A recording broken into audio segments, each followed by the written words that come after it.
हे बघा आजचं वातावरण धुके आहे. समोर खूप थंडी आहे आमच्या इकडे. आणि तुम्ही म्हणणार आज ताईने सकाळी सकाळी व्हिडिओ का टाकलेला आहे, त्याचं कारण पण आहे. हाय हॅलो सगळ्यांना, पुन्हा एकदा माझ्या यूट्यूबवरती तुमचं स्वागत करते. आणि आज सकाळी सकाळी मी व्हिडिओ चालू करण्याचं कारण आहे. आणि तुम्हाला पहिल्यांदा सगळ्यांना तर गुड मॉर्निंग. ॲक्च्युली तब्येत अचानक बिघडली आहे माझी. रात्रीपासून सर्दी आणि पहाटेपासून 104 ताप आहे. तरीसुद्धा हा व्हिडिओ काढणं मला महत्त्वाचं वाटलं. ॲक्च्युली आपला आज दुसरा व्हिडिओ येणार होता, पण मी दुसरा व्हिडिओ काढत आहे. त्याचं कारण आहे, माझं सगळं उरकलेलं आहे. पारस शाळेत गेलेला आहे. फक्त मला आंघोळ करून माझ्या कामावर जायचं आहे. जेवण वगैरे सगळं ऑलमोस्ट सगळं झालेलं आहे. आणि मी पारसला शाळेत सोडून पण आलेली आहे. बाहेर खूप थंडी आहे आणि मला खूप ताप आहे. तुम्ही बघू शकता माझ्या डोळ्यातनं पाणी येते. पण कामावर जाणं पण गरजेचं आहे. मला जावंच लागणार आहे. गोळी घेतली पण काही ताप उतरलेला नाही आहे. बघूयात नंतर, ठीक आहे. पण माझ्या तब्येतीपेक्षा मला हा व्हिडिओ काढायचा होता. 1 मिनटं. सध्या आपल्या महाराष्ट्रामध्ये खूप चांगल्या चांगल्या घटना होत आहेत, सगळ्यांनाच माहिती आहे. आत्ताच न्यूजवरती मी बघितलं, सोशल मीडियावरती बघितलेलं आहे. तुम्हाला पण दिसतीलच आता या बातम्या. फक्त बातम्याच दिसू शकतात, रिअलमध्ये काही याच्यावरती ॲक्शन घेतली जाणार नाही आहे. तर जाऊ देत. मुद्दा हा आहे की मालेगाव तालुक्यातील एक डोंगराळ गाव म्हणून आहे. तिथे एका 4 वर्षाच्या मुलीवरती बलात्कार झालेला आहे. आणि त्या मुलीला अक्षरशः दगड तिच्या तोंडावरती टाकून तिला मारून टाकण्यात आलेलं आहे. मला खूप सर्दी आहे. ॲक्च्युली बोलायला जमत नाही आहे, पण मी ह्या विषयावरती नेहमी बोलत असते, तुम्हाला माहिती आहे. आणि आपली न्यायव्यवस्था काहीही करणार नाही आहे, कारण आपलं सरकार इतकं ह्या गोष्टीसाठी अधू आहे. त्यांना हातपाय नाही आहे. त्यासाठी आपल्या महाराष्ट्रामध्ये कधीच या गोष्टीसाठी एका दिवसात फाशीही भेटत नाही. तिथे निषेध करण्यात आलेला आहे की त्या नराधमाला फाशी व्हायला पाहिजे, पण फाशी नाही होणार आहे.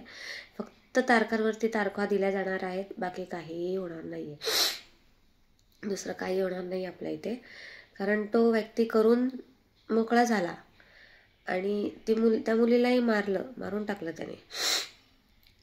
पण आपली न्यायव्यवस्था अशी आहे ना की तिथे पटकन ॲक्शन घेणार नाही आहे. तिथे फक्त तारखा पडणार आहेत. आणि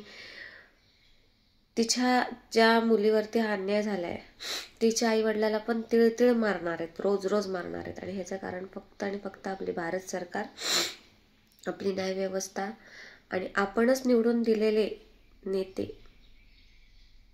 ह्याला कारणीभूत आहेत.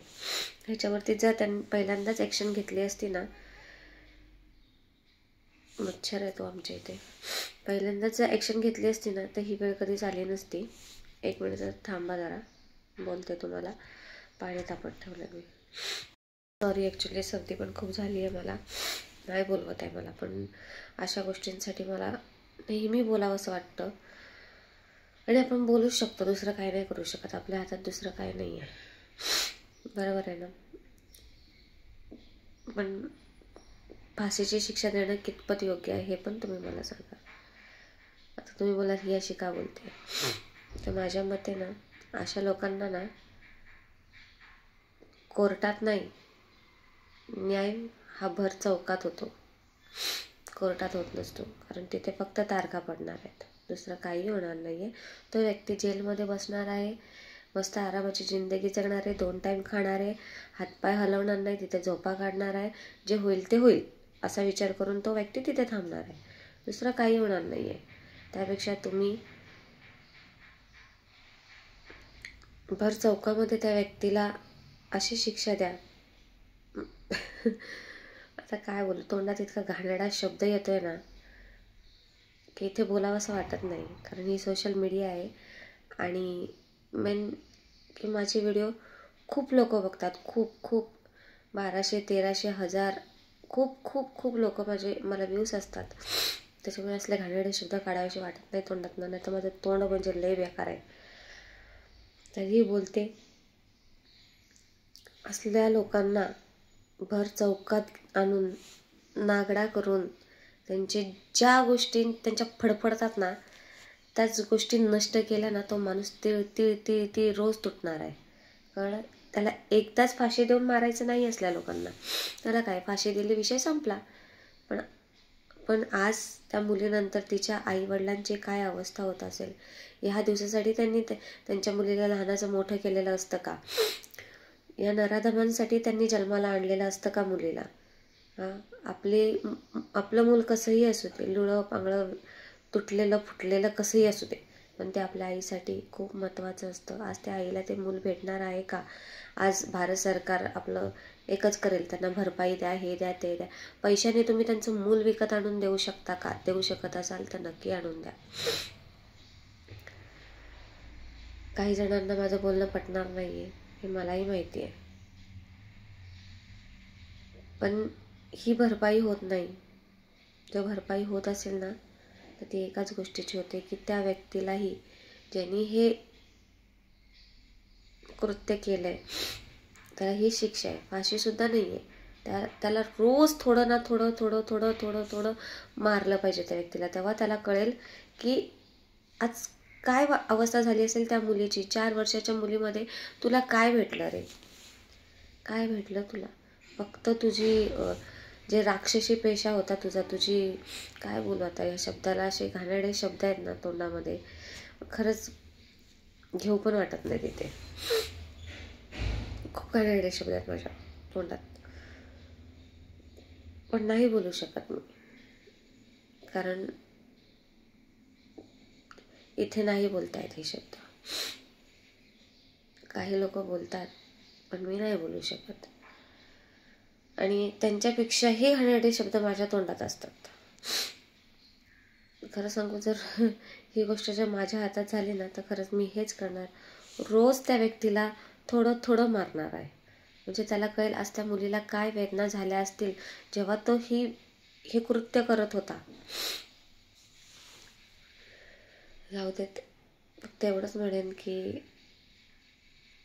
आपली भारत सरकार खूप चांगली आहे आणि ते दुसरं काहीच करणार नाही आहे. फक्त तारखा पडणार आहेत. दर महिन्याला फक्त तिच्या आईवडिलांना, त्या मुलीच्या आईवडिलांना कोर्टात बोलवलं जाईल. त्या मुलीवरती झालेला अन्याय वारंवार तिथे काढला जाईल आणि तो त्रास तिच्या आईवडिलांना होणार आहे. दुसरं काही होणार नाही आहे. निदान हा व्हिडिओ नाही सबस्क्राईब केला तरी चालेल, पण शेअर नक्की करा आणि तुमची काळजी घेत चला आणि असल्या भडव्यांपासनं दूर राहा. शेवटी निघायचा तो शब्द माझ्या तोंडातून निघालेला आहे. सुरक्षित राहा आणि आपल्या मुलांना सांभाळा, त्यांच्यावर लक्ष द्या काळजीपूर्वक. खास करून मुलगा असो मुलगी असो, पण त्यांच्यावरती लक्ष देत चला. कारण आपला भारत स्वतंत्र झाला आहे, पण आपल्या मुली स्वतंत्र झालेल्या नाही आहेत. त्यांच्यावरती अन्याय होणारच आहे आणि यासाठीच आपला महाराष्ट्र हा नेहमी मागे राहणार आहे आणि मागेच राहणार आहे. कारण हे कृत्य जास्त करून आपल्याच महाराष्ट्रामध्ये घडतात, बाहेर घडत नाही. कारण बाहेर जरी घडलं ना, तरी तिथल्या तिथं गोळी मारली जाते त्यांना, पण आपल्या इथं नाही. आपल्या इथं त्याच्यावरती 100 वेळा टीका केली जाते, 100 वेळा तिळतिळ माणूस तुटला जातो, 100 वेळा त्याला कोर्टात बोलवलं जातं. एवढ्याच गोष्टी होतात. त्याच्यामुळेच आपला महाराष्ट्र हा मागे आहे.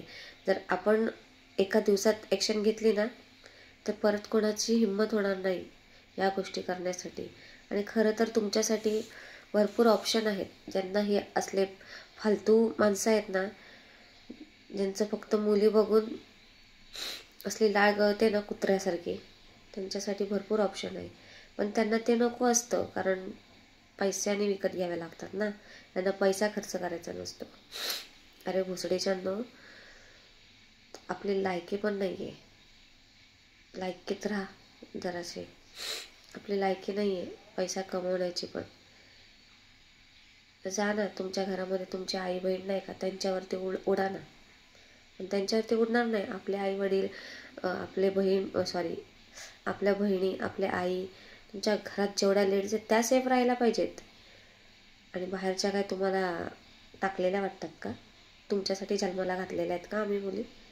तुमच्यासाठी आमचे आई वडील आम्हाला लहानाचं मोठं करतात का?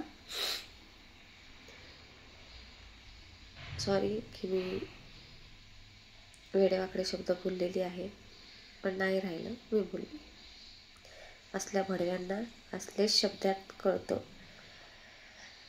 आणि अजूनही आपल्या न्यायव्यवस्थेला आवर्जून विनंती करते की निदान आत्ता तरी तुम्ही ॲक्शन घ्या, तारखांवरती तारखा पाडू नका. बस एवढंच बोलायचं होतं, म्हणून हा व्हिडिओ स्टार्ट केला होता. खरं तर आपला दुसरा व्हिडिओ येणार होता आणि तुम्ही त्याची वाट बघत होतात. मला त्याच्यासाठी मेसेजही आलेत की ताई तू व्हिडिओ टाकणार होतीस, टाकला नाही आहेस. तर व्हिडिओ एडिट केलेला आहे, पण त्या व्हिडिओपेक्षा मला हा व्हिडिओ टाकणं खूप महत्त्वाचं वाटलं, त्याच्यामुळे मी टाकलेला आहे. बाकी तुम्ही, आयुष्य हे खूप सुंदर आहे, तर रडत रडत नाही तर हसत हसत राहा आणि स्वतःची काळजी घेत चला. आणि आपली माहिती कोणापर्यंत जास्त पोचवू नका, एवढंच सांगेन. आणि कुठेतरी हे थांबलं पाहिजे यासाठी प्रयत्न करा. बाकी मी ठीक आहे, थोडासा ताप आहे, मी तुम्हाला तर सांगितलेलं आहे. बघूया आता, माहीत नाही, थंडी वाढलेली आहे कदाचित, त्याच्यामुळे मला ताप आला असेल. सॉरी हां. बाकी तुम्ही तुमची काळजी घ्या. आपण पुन्हा एकदा नवीन व्हिडिओ घेऊन नक्कीच भेटूया.